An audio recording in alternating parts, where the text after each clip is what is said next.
Na última terça-feira, o São Paulo foi derrotado pelo Minas por 75-58 e ficou em quarto lugar na Champions League das Américas. A partida foi disputada em Manágua, na Nicarágua. O São Paulo ficou entre os 4 melhores times do continente em sua primeira participação na competição.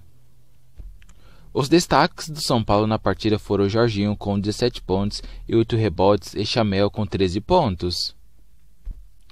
Agora o São Paulo foca suas atenções nos playoffs do NBB. Classificado em terceiro lugar, o time são paulino está classificado direto para as quartas de final e aguarda para saber quem será seu adversário. O São Paulo anunciou a renovação contratual da parceria com o site de apostas BetSul. A logomarca estará estampada no calção do uniforme das equipes de futebol profissional masculino e feminino e de basquete. A renovação mostra que o São Paulo tem credibilidade no mercado. Foi o que fez a BetSul estender a parceria. Estamos felizes e satisfeitos com o novo patrocínio. Outras negociações seguem em andamento dentro da nova política de valorização da nossa marca, afirmou o presidente Júlio Casares. O São Paulo foi o primeiro time com o qual fechamos no Brasil e essa parceria tem sido de muito sucesso. É uma honra fazer parte da história do time, celebrou Fernando Ribas, CEO do BetSul. Além disso, o São Paulo segue em busca de novas parcerias. O time está sem patrocinador master desde o fim de fevereiro, quando o Banco Inter, antigo parceiro do time, encerrou o acordo. Rogério Ceni não veste a camisa do São Paulo desde 2017, quando foi demitido do cargo de técnico, mas ainda é assunto no Morumbi. Em entrevista ao canal no YouTube Arnaldo Tironi, o presidente Júlio Casares respondeu se tinha um pré-acordo com o ídolo para assumir o São Paulo em 2021, caso vencesse a eleição, como de fato aconteceu. O Cartola admitiu que teve conversas com Ceni durante o processo eleitoral, mas nunca oficializou nenhum convite. Não houve nada. Estive algumas vezes conversando com o Ramírez sobre futebol. O Rogério é um amigo pessoal e nós conversamos várias vezes sobre futebol. Nunca fizemos uma colocação oficial. Vamos imaginar que o Crespo queira treinar a seleção da Argentina. Aí o Rogério Ceni sempre será uma pauta, é normal. Ele teve uma passagem como jogador, é ídolo, mas é profissional. Não tinha nenhum compromisso, até me ligou para dizer que iria para o Flamengo. É uma pessoa que eu gosto muito. O Rogério seguiu seu caminho, disse Casares. O presidente ainda garantiu que não rolou nenhum tipo de mágoa ao ver um dos maiores jogadores da história são paulina aceitar o convite de outro clube brasileiro.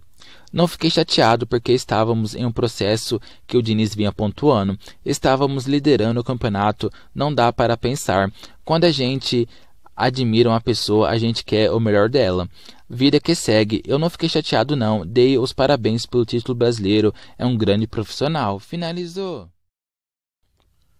O São Paulo iniciou o pagamento da dívida que possui com o Orlando City por Kaká. Em 2014, o meia atuou por 6 meses pelo São Paulo antes de se transferir para a Major League Soccer, principal liga de futebol dos Estados Unidos, mas o acordo feito entre as partes acabou não sendo cumprido. O São Paulo negociou o retorno de Kaká ao Morumbi, garantindo ao Orlando City que iria receber parte da bilheteria ocasionada pelo meia. Fato é que o clube norte-americano jamais viu a cor desse dinheiro e tiveram que ir à justiça para receber a quantia prevista em contrato. O valor da dívida é de 6 milhões.